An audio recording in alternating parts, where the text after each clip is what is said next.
Good evening. It is Tuesday, April 11th, and welcome to the Positional Sports Talk Show Post, live streaming on Facebook Live, Twitch, and our Positional Sports Talk Show YouTube channel. We are a sports talk show made for the fans, from the perspective of fans, presented by lifelong sports fans. We'll provide our opinions and positions on the hottest topics in sports this evening. My name is Big Reg. I'm joined this evening by three of my partners in crime. What's going on, J3? How you feeling this evening? Big Reg, what's going on? What's up, Sense? Professor J, welcome. J3. What's up, big guy? Yeah. Sense is in the building. What's going on, partner? How you feeling this evening? Yes.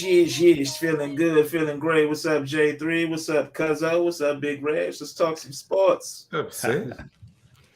And last but definitely not least, the professor is in the building. What's going on, Professor? Praise the Lord, fellas. Hope y'all had a wonderful Easter. Good to see you, Big Reg, Sense, and J3. And Yes, shout sir. out to our other partners in crime. Let's get it going, fellas. Let's get it. We may have a special guest later on in the show, but just in case, we're going to keep it moving. All right, so this evening, we're going to give you some quick hits.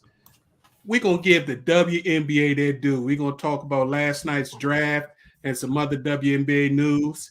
Give you some combat sports. We had some UFC going on over the weekend and some good boxing, or at least some good boxers. Let me put it that way. And then, of course, we got to talk about this NBA playoff preview. Right now, we got the first playing game going on. The Atlanta Hawks are up 9 near the end of the first quarter over Miami. So we got some hot things happening. Then we're going to hit you with our final post of the evening. And as always, we appreciate you tuning in. So please sit back, relax, enjoy Post on the Positional Sports Talk Show channel. Fellas, we got to give – not everybody's a big golf fan, but we got to shout out to Jon Rahm on winning the Masters. When you win a major, you got to give you your props. Not only did he win the Master, he regained the number one world ranking. So he's back to the number one golf in the world. And he also became the fourth Spaniard ever to win the Masters. So that was a big feather in his cap. That's his second major title. He won the U.S. Open, I believe it was last year. But the biggest winner of the weekend, fellas, I actually think might have been Live Golf. Mm-hmm. They allowed the Live Golfers last year. Remember, they couldn't play in any majors. And we was like, if they allowed them to play in the majors, then Live Golfers got some real wings on it as far as being able to last. They ended up with three of the top 5 finishers, which included Phil Mickelson and Brooke Koepka, who tied for second, and Patrick Reed tied for fourth. They only had 18 golfers in the event. Man, I messed with Big Phil Mickelson, Big Reg. I'm sorry. I'm glad he was blowing some smoke up there this weekend. Yeah. Y'all actually watched the match? Because I watched a little bit of it on Sunday, and that course was giving them some issues for real. Yeah. Big time. Definitely talking. Yeah, they had some tough weather over the weekend too, man. Since she brought it up, I wasn't going to bring it up. I watched a little bit Thursday. I had to shut it off because it kept showing Tiger, and I could not watch Tiger limping around the course. It was tough. On Sunday, when he did his first practice holes, and they only played like 8 holes, he was limping. Thursday, it was so bad, and then it got worse on Friday. And thank goodness he finally decided after making the cut early Saturday because of the rain delay that he shut it down. Because it was plantar, right? That's what he's saying. Yeah.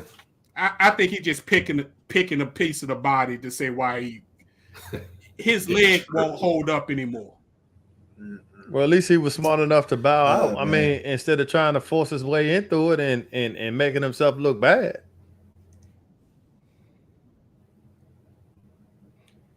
Yeah, I'm at this place now that I know he doesn't want to be a ceremonial golfer, but he even admitted he didn't know how many of these things he had left in him. He can't get through a 4-round tournament.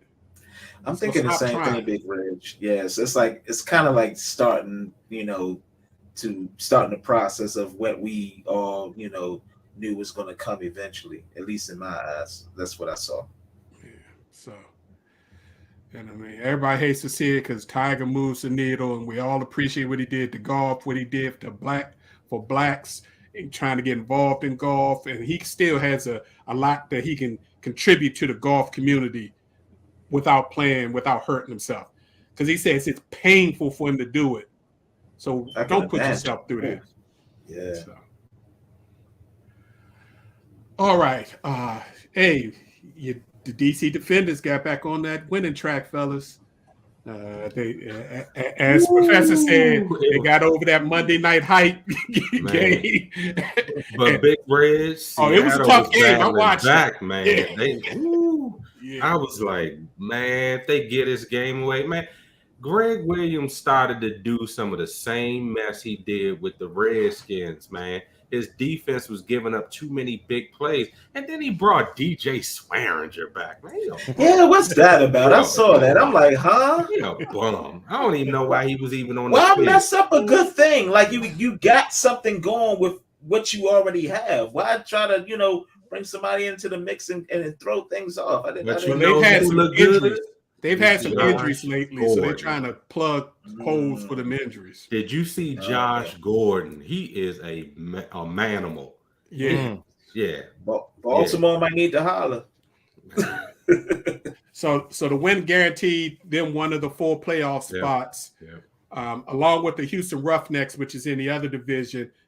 Houston's 5-3, and the Defenders have already beat them. So looks good. 2 more weeks of the regular season of the XFL before the 14 playoff begins. So you got 1 round of playoffs, then the championship game. So basically 4 more weeks and it'll be over. On the other end, the USFL begins their second return season this weekend. So you got competing leagues playing together for about 4 weeks. So that should be interesting to see. Football I like how summer. the XFL did it though, because USFL coming in during their playoff time, so their ratings might be hurt a little bit. Yeah. Shout out to those Boston Bruins. They broke the NHL single season wins record. I know you hate it every time I say it, but they're doing it, Professor. 63 wins in the season. I understand. It's the truth. I mean, but it digs at me, man. It does. Yeah, they beat the Flyers on Sunday. The Bruins are now only 1 point shy of tying the points record of 132 held by the 76-77 Montreal Canadiens. They've got 2 games left on their schedule. They actually play the Capitals tonight at home. And then they finish on Thursday against those Montreal Canadiens. So if perchance the Capitals happen to beat the Bruins tonight, or even if they don't beat the Bruins, those Canadians are going to be trying their hardest not to either let them tie the record that the Canadians hold or break the record. So it should be interesting. But the NHL playoffs will be starting, I believe, early next week. So it's time to get going. All right. Last thing in our quick hits. Baltimore Ravens signed free agent wide receiver Odell Beckham Jr. Man, OBJ. oh man. Not only did they sign him, OBJ, for a man that's coming off his second ACL injury in the past 3 years, got a 1-year, $15 million guaranteed. Yes, he's guaranteed, folks. He got $13.835 million as a signing bonus. So they can spread that out because they need the money for somebody else. And his base salary is only going to be $1.165 million this year. And they got like 4 bogus years on the contract that automatically void. So what's if we going by what we've seen on the internet, somebody who they might be making that space for is already a happy camper, seeing them partying in the club, popping bottles and whatnot. It seems like Mr. Jackson is happy with that decision. Yeah, but I don't know about that because me neither. He still hasn't signed a deal yet. Right. And so just because you picked up another piece, is he going to be able to play throughout the whole season? Mm-hmm. Not a question mark still there. That's great that they friends and they popping bottles and stuff, but Right. that deal don't get Lamar's deal done. And I Exactly. still think the waters are still icy with that whole situation anyway. That's why Odell only did 1 year. So if Lamar, they don't get the deal done with Lamar, he can be out and go somewhere else. Actually, if Lamar goes somewhere else, he can follow next year. Yeah, I really think the dude should have been a Jet, man. I mean, if they got Rodgers coming, and even if he don't come and they pull something in the draft, I don't know.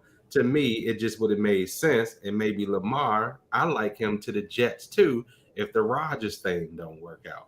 I don't think Rodgers going there. I just thought Lamar's issue. No, what's happening is that the brass in Green Bay, they doing him dirty because they giving him some of his own medicine, right? Yeah, they gonna make him wait till they pull the trigger on that thing. They like, we ain't giving up the first round. The Jets is like, we're not giving you our first round pick this year because it's too high.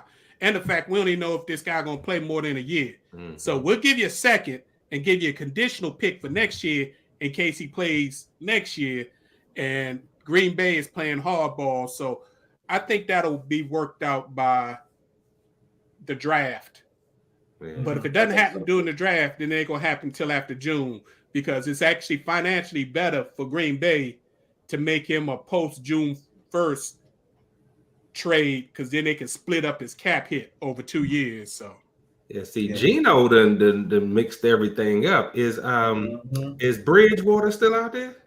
He's still out there. See, he's still out there. They could mess around and be like, maybe Teddy can be our bridge quarterback with all these weapons we got. He might turn out to do a Geno this year and just let Rodgers rot wherever he is. Yeah. You don't think Teddy going back to Lamar real quick? Man, if he got a chance to start in New York with those young weapons. I'll say it. Yeah, going back to Lamar real quick, I just thought one of his issues was that he didn't have really anyone to throw to once Hollywood left. So I thought, Baltimore. He got more issues than that sense. He got more issues than that. That was one of the original issues. It was the offense that they were running, and it wasn't that Hollywood didn't want to play in the offense, because the offense that Greg Roman was running is a heavy run-based offense, and it doesn't feature the outside receivers. So now they bring in the new offensive coordinator to try to become more of a standard NFL offense that still uses some of the running options. But the way the Ravens have carried Lamar through this process, especially the last few months, Lamar's taken a lot of that personal. So, but one thing, you saying he ain't gonna be able to get him the ball? That's what you're saying? He just gonna keep the ball to himself? That's what I'm saying Lamar is not in any rush to sign a deal until they do something that makes sense to Lamar. The rumor I hear lately is that the Ravens are going to have been talking to Lamar and willing to give him somewhere between $45 to $50 million on the tag, instead of just doing a $32 million tag.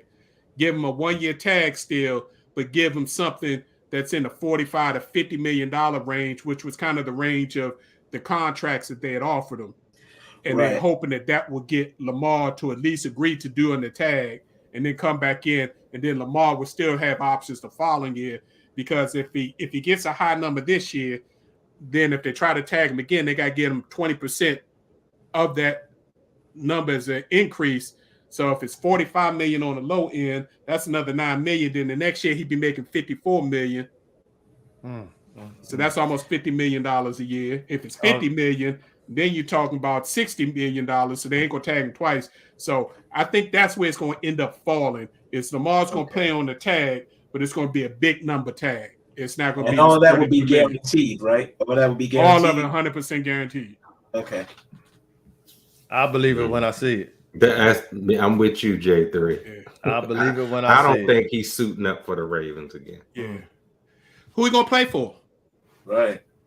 I mean, sit out. Does he have to play this year? Look what happened with Watson. He didn't have to play. Yeah, but still got a guaranteed contract. I understand, but he's got to. If he doesn't show up, he's got to at least to get his accrued year.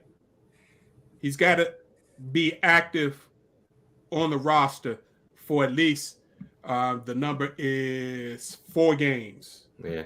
So he's got to come in by at least week 13, or that's he where doesn't it gets have it yet. murky. In the same situation. But that's where it gets murky. You know he gonna just be going through the motions. Why would you want a player on your team, especially at the quarterback position, that you just got going through the motions just so he can get paid and accrue his time there?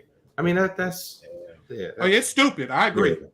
It's absolutely stupid. That's why Philadelphia, they reported, at least I heard a report today, that Philadelphia is supposedly getting closer to a new deal with Jalen Hurts. That's supposedly a 7-year deal, so a longer term deal, which allows them to play around with the cap more, somewhere north of $300 million. Yeah.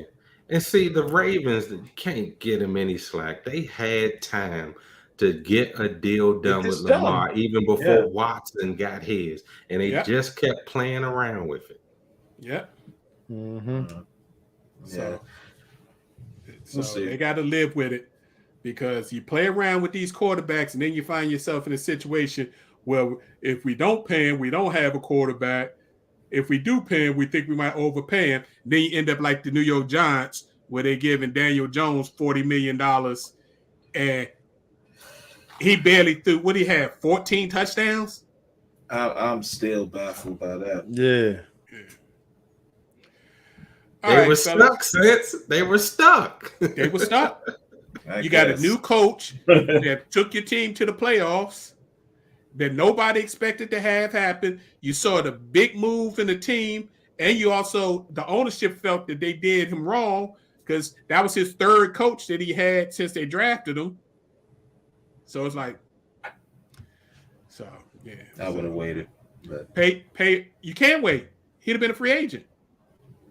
And I'm sure there would have been a better quarterback out there than Daniel Jones. I hear you.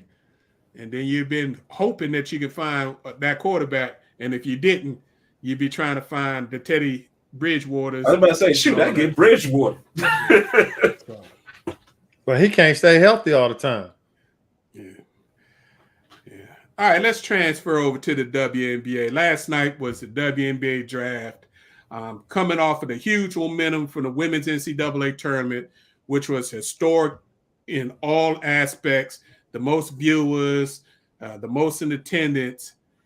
That was coming off of the WNBA's historic season last year. A lot of people have forgotten about.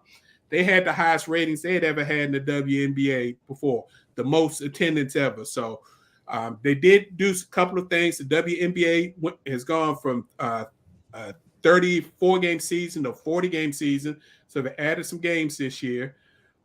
They're also helping the players out a little bit for the playoffs. Believe it or not, they're actually going to allow them to have charter flights, something that the men's NBA players have for the whole season. And for the few back-to-backs that they have, they'll allow the teams that are traveling on the back-to-backs to do charter flights. So that's kind of the news to the WNBA. But in the draft, of course, the number 1 pick, the presumed number 1 pick, probably for the last 2 years, power forward / center Aaliyah Boston out of the University of South Carolina, got drafted by the Indiana Fever. The Indiana Fever had multiple picks in the first round. Their next pick was at number 7, where they got Indiana guard Grace Berger also. So they really helped to improve that team. Number 2, local shooting guard / forward, depending on what position he plays in WNBA. Diamond Miller, the University of Maryland, goes to the Minnesota Lynx, which is a storied franchise that has 4 championships that are trying to rebuild. So that was a big deal. Also out of Maryland, kind of a surprise, Abby Myers, a guard who had actually transferred into Maryland last year from Princeton. She graduated from Princeton, used her 5th-year grad to play for Maryland because she's actually from the Potomac area. She got drafted in the first round to the Dallas Wings. So that was big for Brenda. Gets 2 people drafted in WNBA. Brenda continually puts out WNBA players in the pros. So even though she gets a lot of people transferring out, she's doing something right. Mm-hmm. My pick of maybe the steal of this draft, even though she went number 3, the forward/guard Maddie Siegrist out of Villanova, who led the nation in scoring, who scored over 1,000 points this season, went to the Dallas Wings. So Dallas got Siegrist. They picked up Abby Myers. They also had the 5th pick. They got a guard from UConn, Lou Lopez Seneschal. So Dallas is really, really remaking their team. And they got the Mystics pick, didn't they? And they picked up the Mystics pick, who's going to miss the season, center Stephanie Soares out of Iowa State. She's a 6'7" center that's got serious 3-point skills. But she tore ACL early last season, only played a few games, so she's not going to play this season. But yeah, Dallas really loaded up. Also, like what happened to Atlanta Dream. Atlanta Dream picked forward Haley Jones out of Stanford. As I mentioned to y'all before, she's kind of the Draymond Green of women's basketball without the attitude. Yeah, we get these crazy things every now and then, so please excuse the comments out there, folks. Mm-hmm. And then lastly, we got to shout out the University of South Carolina. They had 3 first-round picks. I already told you about Aaliyah Boston. They also had Letitia Ahier, who was coming off the bench for South Carolina. A guard forward coming off the bench from South Carolina. She got drafted to the Atlanta Dream. And then their shooting guard also got drafted, Zia Cook, to the LA Sparks, which is a good fit for her. I really like that for the LA Sparks. So, one thing I wanted to say real quick, I'm sorry. I mean, even though the Mystics, of course that person that pick couldn't play, wouldn't be able to play next season for them. I'm confused as to the moves they've been making. Pretty much like from what I've read, like preparing for the 2025 draft and the players that's going to be coming out then. Am I wrong, or is that what you've been hearing as well? Their roster is stocked. The chances of their draft pick actually making their team is pretty hard. Okay. So instead of bringing somebody in that you may not even make your team, or if they make it, aren't going to really get any playing time, they figured that they'd rather whoever is Peta QQQ, please stop posting. We greatly appreciate it. But again, so instead of wasting a draft pick that they can't use, they would rather do this. They got a second-round pick for next year and a first-round pick for 2025, when some of their players currently on their roster will either be free agents or possibly retired. I see. Okay.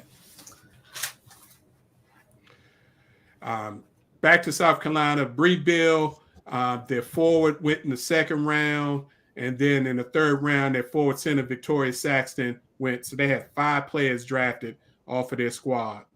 That's impressive. Yeah, so. That's really impressive. Did y'all hear our girl Angel Reese made a couple of comments last week? The first one about not going to the White House. And then a couple of days later, she walked it back on national TV on a couple of different things, saying that, it was just an emotional thing and she felt hurt. And that, of course, she would go to the White House. She's going to do what's in the best interest of the team. So I'm going to leave that alone real good. But the second thing she had said was, one, interesting to me, and secondly, a shame. She's classified as a sophomore, but she's a third-year sophomore. She played 2 years at Maryland. Her freshman year, she got injured early on, then came back late in the year, then played last year. So she's really a junior as far as class classification. So next year, she would be eligible to go into the NBA, even though she's going to be classified as a junior for LSU. She says she's in no rush to leave LSU since she's making more money in NIL at LSU than most WNBA starters are. Yep. Are you surprised though? Are you surprised? Because we talked about this. We talked about this when we first talked about the NIL. We talked about players who can make money, and why would they go pro when they can stay right in school and still earn that? It's like you're getting the best of both worlds. Right. Yeah. I mean, not saying what she said was incorrect, but to me, this is just another instance, another episode of when keeping it real goes wrong. Like some things you just should not, you should just kind of keep to yourself and not, say for public consumption. I root for Angel Reese. She's a hometown, well, sort of hometown. She's from Baltimore, but hometown kid, played for Maryland. Did I feel the comments on the whole White House thing was out of bounds? Yeah. I just feel like she's kind of like starting to do a little bit too much. She kind of needs to pull it back some. Yeah, she's showing her immaturity and ignorance in these moments. And that's why it takes somebody to get in her ear and say, yeah, your emotions can be where they are, but you also got to be smarter and have a filter at what you put out there in the Twitterverse, so to speak. So yeah, her initial reaction after the things went on, but then when you had days after the incident, now you are just putting things out there. And this is why people have said some of the things about her. So you get the clap back, you got the ring, but then don't continuously make yourself look foolish, young lady, by continuing on, to write a narrative that your body can't really cash. Now, the thing with the NIL, that's a referendum on the WNBA. And to me, the NBA, because more needs to be done to make sure that the monies are there for the women in a sport that's just as good as the men. And then you protect your women from having to go overseas, i.e. what we just saw with Miss Griner. And by the way, she's writing a memoir that I can't wait to read. But you won't have your women in those situations where they being held as political prisoners because they got to go make ends meet somewhere else. So, hey, something has to be fixed because this stuff is broken. Oh, yeah. And I saw something earlier where she's actually going to make more money next year than she did this year because she won the championship. So you can just imagine the $398,000 that she made this year is going to be chump change compared to what she's going to make next year. And she also officially hit the $1 million follower status on social media. So now she's also an influencer. Right. That there is going to be worth hundreds of thousands of dollars. Bayou Barbie, I'm sure it's going to be trademarked soon. Yeah. She went from 60,000 followers when she first got to LSU to now she's over 1 million after the run through the season and through the finals. So, wow. Yeah, she is. Must be nice. But that's going to come with a lot of strings, so I hope she's ready for it. Some expectations, yeah. So, yeah, the WNBA, I'm with Professor on that with the WNBA and the NBA. They've really got to do better as far as getting their TV deal. I think comes up next year. Really working to get a good TV deal so they can increase the salaries, so that they can have these top players who don't want to stay in college because they can make twice as much as going to the pros. That makes sense. No, the onus is definitely on the NBA and WNBA because now, women's basketball is the hottest ticket in town. And if I were the WNBA, and then I would jump on that while it's out. You don't want to be the one getting left behind. Yeah. Yeah, but you think about it. These owners, again, they're not really concerned about the players. They're looking out how they're going to profit from it. And so if they can pay the players minimum money, that's what they're going to do. And that's what they've been doing. Yeah, that's what they've been doing. Right. But guess what? You renegotiate the deals and you renegotiate the deals. You making more money and you can still pay the players more money. Exactly. Win-win. Yeah, so. All right, let's move on to combat sports, fellas. We had two diversions in the combat sports world. You had the UFC 287 going on, and then you had multiple boxing cards going on. So let's first talk about UFC 287. The style bender is back, fellas. Oh my God. Welcome back, baby. Welcome back. Israel Adesanya. That man did exactly what he told the UFC commentators that he would do in the pre-fight meetings. He told them all that not only am I going to win, I'm going to end it early. And they didn't believe him. But Israel did his thing. Man.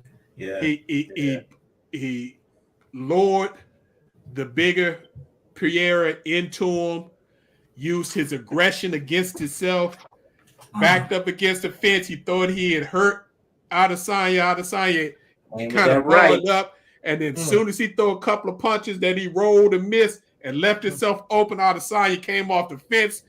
Rah! And then the uppercut to finish, Ooh.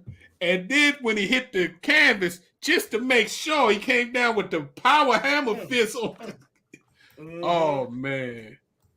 Yeah. It was crazy ending. So and then the cherry on top, of course, you had to be petty. The arrows. I mean, Pereira had been petty all up into this fight and the previous fight because he had beaten him 3 times. And again, a lot of people say that first kickboxing match that Adesanya actually won, but he was fighting, I think, in Brazil, so they gave it to Pereira. And then he did knock him out twice. So now Pereira's been knocked out cold. So it'll be interesting. It seems like Dana White sees that both of these guys can be stars. So Dana, as soon as the fight was over, was pushing that Pereira should go up to light heavyweight because of his size and all that. So, yeah, I think he's trying to make both of them champions and try to get away from this having another fight. So, oh, okay. I thought it was going to be a trilogy. Yeah, if Dana has his way, it doesn't look like he wants that to happen, at least no time soon. Okay. Then in the co-main event, we talked about this last week. Jorge Masvidal. When you start talking about retirement and you start doing other things in combat sports, he already checked out. He done checked out. Yeah, he already checked out and got checked out. So, yeah, I mean, he survived the bout. Gilbert Burns easily beat him. So it's unanimous decision. And then, of course, afterwards, Masvidal officially announced his retirement after 52 professional fights. But I got to give him a shout out. He is a man who was doing MMA when MMA wasn't cool. Mm-hmm. He was in the backyards of Miami fighting in backyards with Bimbo Slice. When people was finding them on the YouTube things. So. And didn't become a big star in the UFC till 2019. Damn, so he toured for over a decade fighting before he finally got some recognition to actually start making some real money. Made big money for 2-3 years, and now he's retiring, walking away a multimillionaire. Oh yeah. At least he knows when to walk away. Most people don't. Right. Yeah. Don't. Shout out to him. Yeah. And I told you he started his own fight promotion in Miami and all that. So he's moving on to that next stage. He good. Oh, yeah, he good. He good. And Dana like him, so he real good. All right. On to the other side of the sports, boxing. Y'all know that's my first love. And y'all know I really, really, really enjoy seeing a tactician, a master craftsman do work. Shakur Stevenson put on a boxing clinic. And if you haven't seen it, if you got ESPN, just go to the ESPN app because it was on regular ESPN and check out. Shakur dominated Yoshino, who was an undefeated Japanese boxer. This kid made him look bad. Was. Yeah. Was. Right, yeah, it was past tense. Until the ref mercifully stopped it in the 6th round and said, "Come on now, that's enough. All you're gonna do is get hurt. I can't let you do that." Mm-mm. Yeah. They was billing him up like he was baseball Shohei Ohtani. He got punished. They were. He was. He got punished. He was. He got punished. He got punched. And then he woke up. And what was so funny? They was talking about it during pre-fight and after the fight. Shakur Stevens has become the boogeyman in boxing. And you usually, when you hear of a boxer as the boogeyman, it's usually the big puncher. Everybody don't want to fight him because they're scared to get knocked out. They don't want to fight Shakur Stevenson because they're scared of getting embarrassed. Slice. Like, ooh. I mean, getting shut out and looking bad like he made Yoshina look. It's just crazy. So hopefully this will set up for the winner of the Devin Haney Vasily Lomachenko fight next month for a rematch. And Shakur's already said, whoever wins, I want him. And during the fight, they said that Devin Haney's father had told them that Haney was not going to move up to 140, which had been pre-reported, that he was staying at lightweight at 135. And Shakur said, "Oh, that's good news." Right. I'll drop down. Me and him have had many rounds together, and I'd have dominated him every time we'd have fought. I don't think he won no part of it. Right. Channel. So if you enjoy boxing, also check out the undercard because they had 2 top prospects, Keyshawn Davis and Jared Anderson. Keyshawn Davis also fights in the 135-pound weight division, but is trained by kind of an affiliate of Stevenson's team. He's trained by Bomac, which is Bud's trainer, but Stevenson also has an affiliation with that camp. So I don't think them two will ever fight. But Keyshawn Davis is nice. He finished his fight, I believe, in the 9th round. And then Jared Big Baby Anderson, who's the next great U.S. American heavyweight, put on the show. I think he's 15-0 with 15 knockouts, and it hasn't been even close. And this is a big dude, unlike a lot of American heavyweights who turn to boxing after they leave another sport. He's been boxing since he was a little kid. So he's a big boxer that can move, that's got the amateur pedigree. He's really, really nice. Another bout that happened, it was on Showtime. Brian Mendoza upset Sebastian Fedor, knocked him out in the 7th round. And the crazy thing, this is another fight. If you like boxing, you might want to check it out. Showtime on their replays. Fedor had beat this man for 6 rounds. Didn't even look close. Made a mistake. Mendoza hit him with a right. They hit him with a left. And it was all she wrote. Say night. So. So this win could set up a match with undisputed champ Jermell Charlo. Charlo's recovering from a wrist injury. So hopefully we'll see that later this fall. Charlo was looking forward to fighting Fedor because he said Fedor, he wasn't up to his level. So he was looking to have this undefeated kid that he could easily beat. And now that's gone. And last but not least, just a gritty fight that was on DAZN. Jesse Bam Rodriguez won the vacant WBO 112-pound flyweight title, defeating Christian Gonzalez by unanimous decision, despite fighting half the fight with a broken jaw. Wow. Wow. I mean, salute to him for just doing that. Right. Goodness. Determination. Hey, Big Reg, for the novices out there, can you explain how these 112-pound guys can hit and fight that hard? Like it just baffles the mind. See, people have a misunderstanding. There are some people who are born naturally that have what they call heavy hands, that just have naturally hard punching power. But most knockouts are actually caused by speed, not power, and just hitting the person with the right speed on the right spot. And that's how you can have these 112 pounders having these knockouts, 115, 118 pounders, because they're going to throw anywhere from 65 to 100 shots around each. So they're going to be throwing leather. So you're going to get hit. And yeah, Bam said he got hit when he had his mouth, wasn't biting down on his mouthpiece all the way, got his jaw broke. And that, my friends, is a Reg bomb. Boom. Yeah, so we got some great fights coming up, starting not this week, but next week. Again, I hope they make it down the aisle, but we got another 135-pound mega fight supposedly happening in a couple of weeks.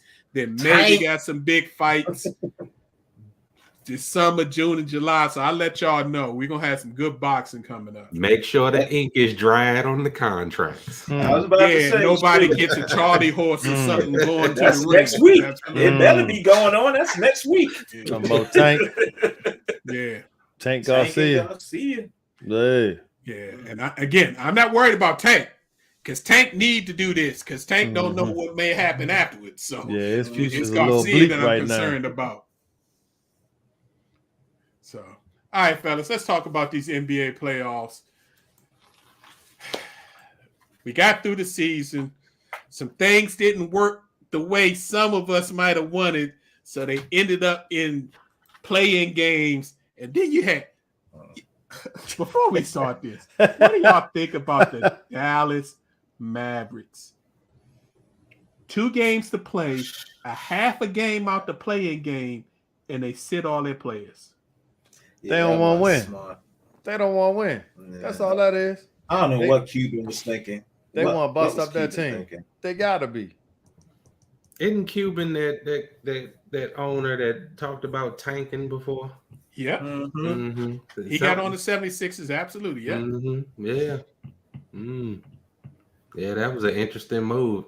And then they really want Kyrie back. So, yeah, I don't know. That was weird. So, I mean, what was their thinking? Blow it up? Not blow it up, but like, okay, just consider this season a wash. Just get ready for the next season. This was all about the draft pick. That's what I'm saying. Yeah. This is literally all about their draft pick for next season. That's what I'm saying. Yeah. It's protected if it's 10 or lower. So they felt if they make the play-in, then the chances are they wouldn't get. That's why I brought up his comment. Picks. Yep. Mark Cuban. Yep. And then that pick would end up going to New York for the trade for the unicorn. Oh, Porzingis, yeah. This is from Porzingis trade. So they tanked the last 2 games that they possibly could have won. And the only reason why Luka played in one of the games is because it was his heritage night. So he felt obligated. So they played him the first quarter and 1 minute in the second quarter, then pulled him. Yeah, that was. I mean, they're arguing one of the biggest season failures because it was so when Kyrie got traded, it was like immediate championship talk. But I don't know why.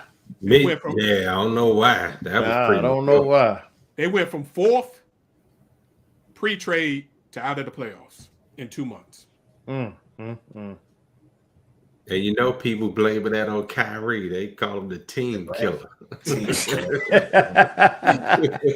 You can't blame Kyrie this time around because he showed up every game. Because I was the first one to blame him, but you can't blame him this time. Every team that Kyrie has played for, since we've known about Kyrie, with the exception when LeBron James is on his team, has been worse once Kyrie has been there, including the Duke Blue Devils, Boston, when he was hurt. They came back, and then they fell out of the tournament when Kyrie started playing. Then Cleveland, when he first got drafted there, was horrible before LeBron came. Then Boston twice proved that they were better without him than with him. He destroyed New Jersey. Mm-hmm. Pissed off James Harden. So he asked to leave. And then pissed off KD. And then you go to Dallas. And the team goes from 4th to 12th. I understand he didn't necessarily do anything, but there's one common denominator in all of that. You calling Kyrie another K word, kryptonite, huh? Yo, facts are facts, man. Facts are facts. Kyrie doesn't make teams better. Kyrie's one of the best individual ball players to ever play in the NBA. He doesn't make teams better. Facts. That sounds like Westbrook. But again, it brought me back to my original point. Once that trade happened, like, did you really think it was going to work? Because you have two players who are ball dominant. And you gave up a lot to get him. Kyrie did show early in his career that he can play without the ball because LeBron was ball dominant. So he could do it. Just, It's what the Dallas wanted. The Dallas want him to be, he tried to let Luke. It was still Luka's show. He was trying to be the second guy, but when you got two guys that A, are ball dominant, trying to figure out who to give the ball to, and B, neither one of them play defense, and you gave up your two best defensive players, wing players, in the trade to get Kyrie. Oh my gosh, yeah. I mean, not Brunson, but Finney in it, Situation worse. They had no depth. How come nobody criticizes Luka for being in shape and staying off the injury list? Out of shape, and staying off the beer. Nobody ever gets on him about that. Notice that? They're starting to criticize him now. Yeah. And because this didn't work, right, it's been put more on Luka than Kyrie, because now they're saying Kyrie couldn't play with Porzingis. Ran him out of town. Can't play with Kyrie.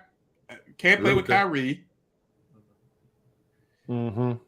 Jalen Brunson was a monster that nobody knew about, and it took him leaving Dallas to go to New York to flourish. Luka might be the common denominator. Porzingis sneakily is all right for the Wizards. For the Wizards, and he wants to stay with the Wizards. So the players you need to play with Luka are shooters that don't need to dribble the ball. Basically, you need spot up. Klay Thompson type. There's only one Klay Thompson, but that kind of guy who I don't need to dribble a lot. I'm gonna just be on the wings. When you hit me with the open pass, I'm gonna shoot the shot, and I'm gonna hit 40% of that. And play defense. That's what you got to surround Luka with. Yeah, and play defense. He on the court. He need to play defense his damn self. He not motivated. You watch him. He'll never look motivated to play. He don't ever get back on D. He don't ever get back on D. Obviously. Yeah, Luka needs to make the mental decision that he's played a lot of basketball. Luke's played more basketball than anybody else in the NBA because he's been playing for Slovenia every year when the NBA season's over, either qualifying for Euros and stuff like that. So he's been carrying that. So after he's done that, he's just tired. So he doesn't want to prepare for the NBA season.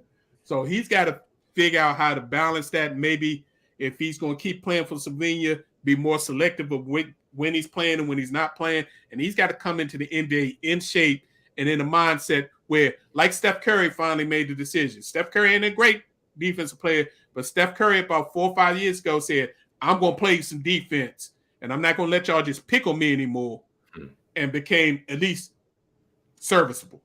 Yeah. Sound like to me, Cuban need to step to him and be like, "Who paying you, Slovenia or me? Right? Where you get your big money from? Right? If the owner ain't saying nothing, then that's why he keep doing what he doing." Right.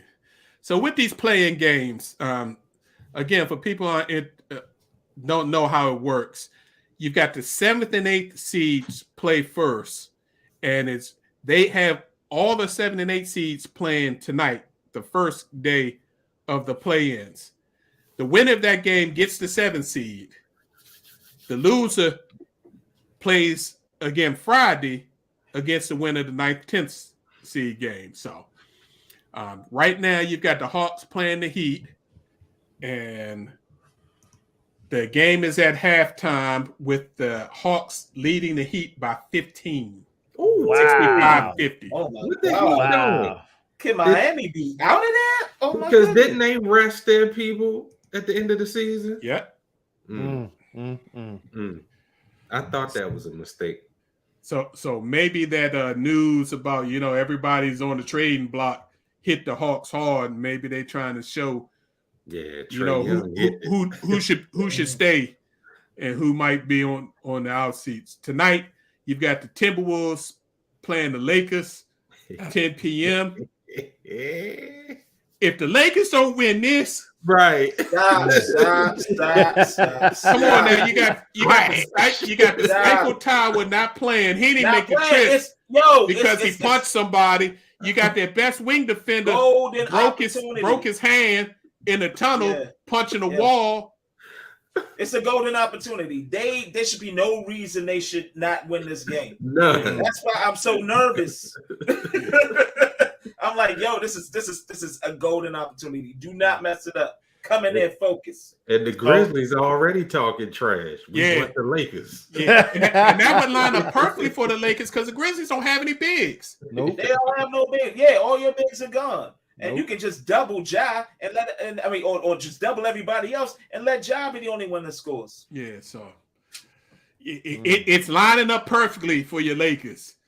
If they win tonight. They got to show up. They got to show up. And I don't know if that's a smart move, trash talking LeBron. Dylan Brooks is trying to be like the new villain, the new Pat Bear. They need to be quiet. I think Dylan Brooks is trying to be the new Rodman. Mm-hmm. Or the new Rodman. He's wearing the outlandish outfits. You know who reminds me of Rodman? Sohan. Yes. He's definitely trying to be Rodman. Absolutely. Dyeing his hair. Same body type. Yeah. Exactly. Absolutely. Trying to be noticed. Mm-hmm. On Wednesday night, you got the next phase of the playing games. You got the Chicago Bulls playing the Toronto Raptors in the 10-9 game. That's at 7 p.m. And then Oklahoma City Thunder are playing the New Orleans Pelicans at 9:30. And again, Friday, the winners of the 9-10 game play the losers of the 7-8 games for the last 8 seed in the playoffs. So who y'all like in Chicago and Toronto? Yeah, I can see the Bulls play Toronto. Yeah, and that. I don't think it matters. Whoever wins that, I think should lose to the Heat based on the way the Heat are paying, unless the Heat come back. But whoever wins that game should lose to Atlanta or the Miami loser. Neither one of those teams are real threats. Mm-hmm. Doesn't Levine want to get out of Chicago too? He does. Yeah, but but ain't nobody else gonna take that contract that he got. So and Lonzo Ball, man, my heart got out to him, man. Yeah, man. Same with did y'all hear the news about our favorite New Orleans forward saying he's not even close? Right, I heard that today. Yeah. In conditioning. New Orleans has been his downfall. All that good food. Yeah, it's bad. Good. Oh, it's bad. Man. Because they talking about cutting tail with him, man. It's bad. It's really bad. It's critical now. Yeah. Yeah, he's going to have to make some major changes because the way they wrote that contract, while he'll still be good for life, he may only get like 40 to 50% of that money if he doesn't make some major changes. What a shame. What else can he do? Like he's hired a private chef. He's been trying to watch what he eats. Like, I mean, what are you doing to not be in like playing condition? Like that's you've got to hire the best physical trainers in the country. Work with them off season and hire one of their assistants to work with you during the season while you're doing to maintain your fitness. He's got to spend like LeBron James type of money. He's got to spend $1 million+ a year between the nutritionist, a cook, a chef, trainers, just to stay healthy. If he wants to collect that $190-something million that he got coming. Man, it's up here. Come it's on, not dude. rocket science. Just like get the tips from LeBron, or like you just said, Big Rich, the dude who cares about it's up here, man. It's up here. Yeah, it's a shame. It's a shame. So let's look at the Eastern Conference. Does whoever wins the 8th seed have any chance of doing anything to the Bucks? Or do we call it I give him a gentleman sweep. Okay, I give one game. That can't make no noise. I don't see that happening. No. Unless they get injuries to the two major players, they ain't happening. Okay. Nah. What about the Celtics against, as it looks like right now, the Atlanta Hawks? Celtics should blow them out in 4. Yeah, they should beat them. Ice Stray and Murray can't. Ice Stray can't. Nah. I give him a gentleman. I think that could be a gentleman sweep. Right. I give him one. If the Celtics are really serious about winning, they're gonna try to take them out in 4. Yeah. The question is, we still don't know about this new head coach. True. Missoula. That's the question mark. 76ers against the Brooklyn Nets. The scrappy Brooklyn Nets. That'd be good. I would go for Brooklyn, man. Like that might be the sleeper. They gonna beat them. 76 is gonna beat them, but I think that one could go 6. I was gonna say it could go 6 not or if 7. Embiid is not healthy. Well, you know that's the factor, and right. he always scary to go down. And That's Harden what I'm not really healthy either.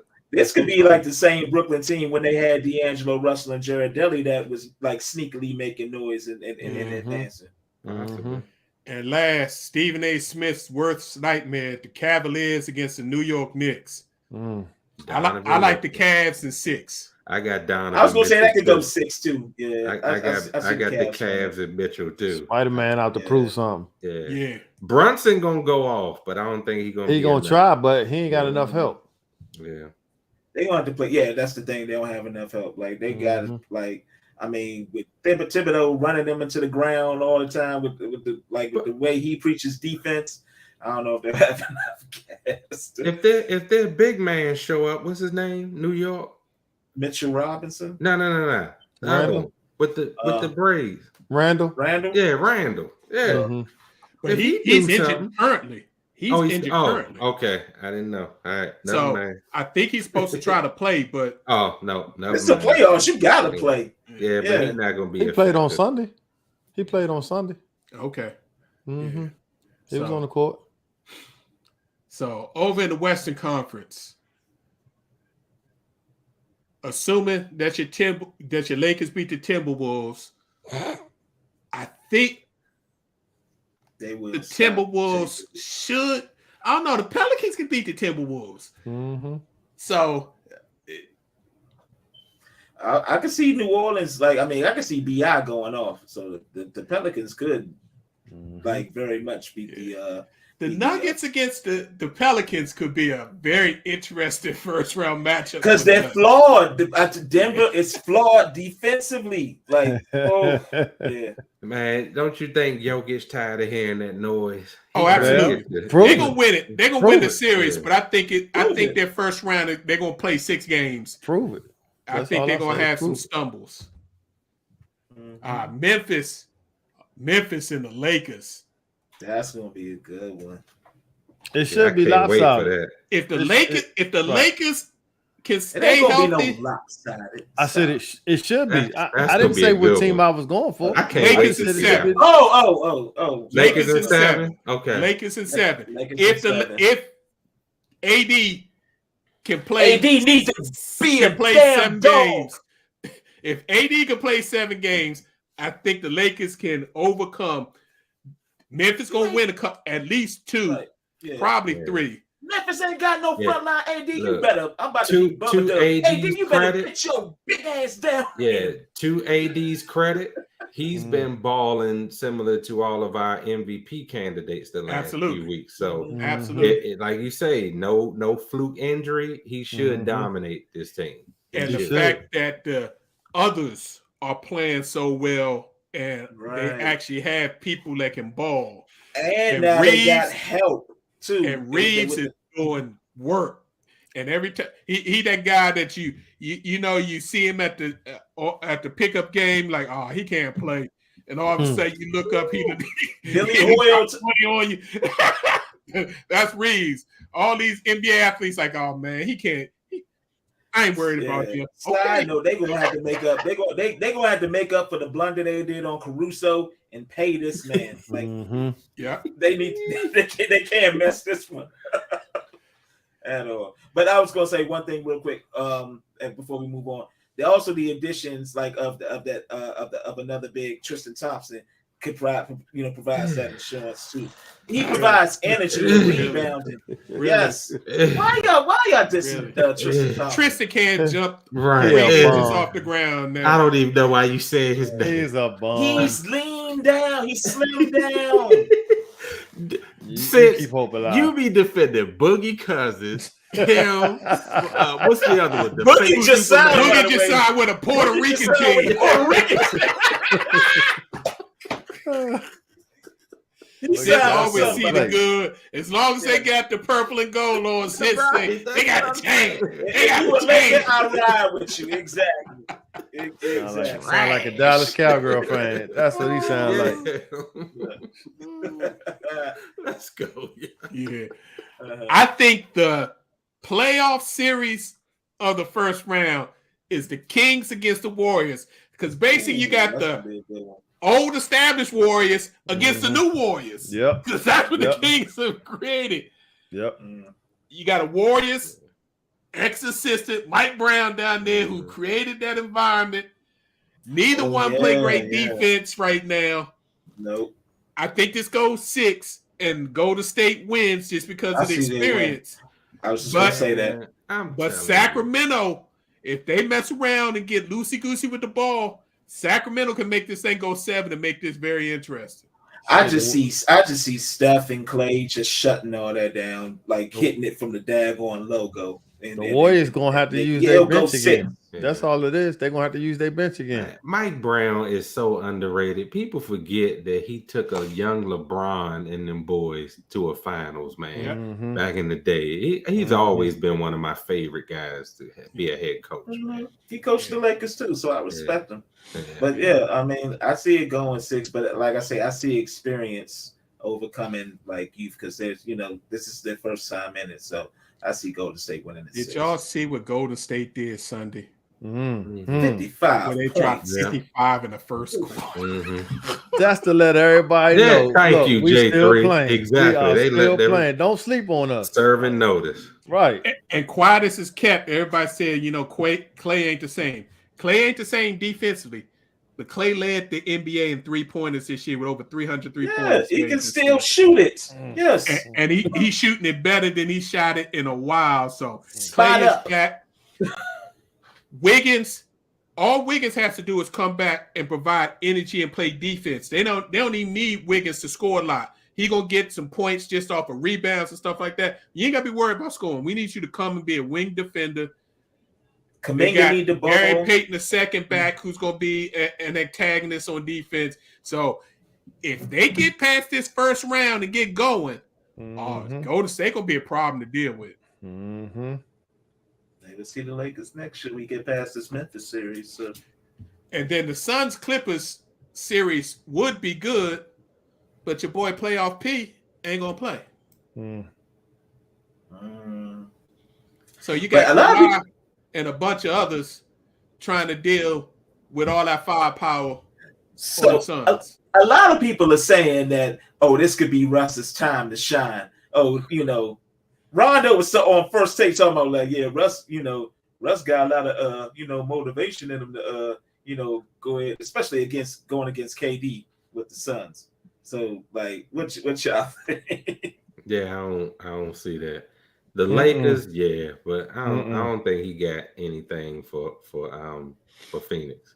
Devin Booker gonna give Russell Westbrook the blues. The blues.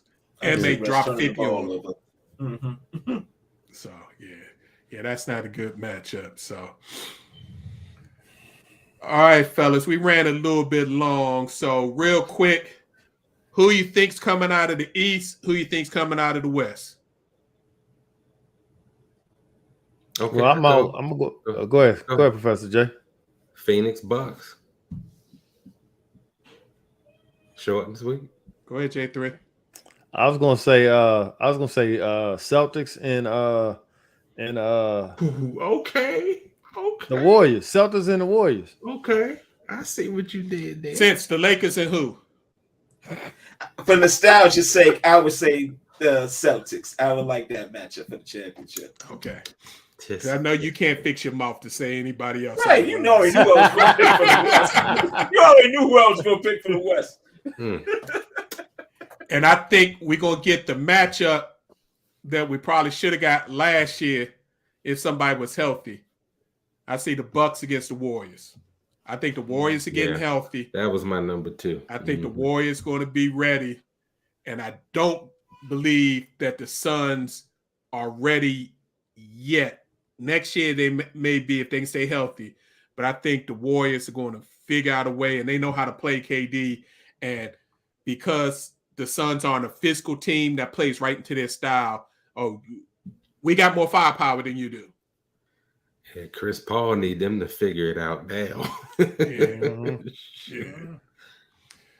All right, fellas, let's get our final post so we can get up out of here. J3, why don't you start us off? Real quick, pickleball. If you've never played, it's a fun game. Check it out. Yes, sir. I'm getting into it. Yeah, what's that? That's table tennis on a basketball court or basketball tennis court. Yeah. Yep. All right, Sense, what you got for us? All right, this might be the next piece in what we hope will be a final chapter in the Snyder era with the Commanders. He, ended up settling on some back pay owed to some season ticket holders. So let's just get this deal done, man. Just get this deal done, please. Yeah, it seems like the NFL is putting pressure on him for him to make a decision in time for next month's May's owners meeting so they can start the vetting process, because that process takes a couple of months. They would love to have him out of there and have the new owners in before the season starts. They actually wanted it to happen before the draft, but that's not going to happen. So at least before the season starts. So yeah, let's keep our fingers crossed that old Danny boy don't pull a old shenanigans and say I changed my mind. I just want to see how much I would pay. Yeah. What you got for us, Professor?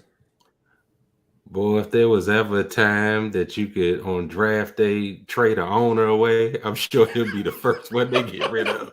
And he still got to settle with Virginia, too. So that's still pending. But, man, I wish we didn't have to keep doing this. But, man, prayers up for the people in Louisville, Kentucky. Especially, I talked to my brother this morning because we had family down there. Just wanted to make sure none of them were involved. But our hearts break for families every time we hear about another mass shooting. So prayers up, y'all. We got you lifted. Be strong. Yeah, that's a shame. Quick update. Miami ain't going away easy. They done closed it to 5, 73-68, middle of the third quarter. So come on, Jimmy be Buckets. Interesting. Will Atlanta fall apart and old Jimmy Buckets pull out another victory? All right, I'd just like to say, enjoy the NBA playoffs. It's that time of year. And also get yourself prepared because come May, we got a lot of boxing happening, some more big UFC events, and WNBA basketball kicks off. So we got some good stuff coming. All right, we'd like to thank you all for tuning in and listening. We appreciate your time and opportunity to share our positions on sports with you. We're here each and every Tuesday, 8 p.m. for the live show. We appreciate you joining us. If for some reason you can't join us for the live show, you can download this show and previous shows either via our Facebook page or our YouTube channel, or you can listen to our shows on your favorite podcast and platform. All you have to do is put in Positions on Sports Talk Show in your search. You'll find us. Please like and subscribe. Subscription's free. We greatly appreciate it. You can follow us on Instagram and Facebook at Positions on Sports and at Positions on SBO1. Again, thank you very much. We greatly appreciate the time. And please tell your friends and family. We'll see you next week. Peace. Apologies about Twitch tonight. Go ahead, Lakers. Go Lakers. Let's go, Lakers show.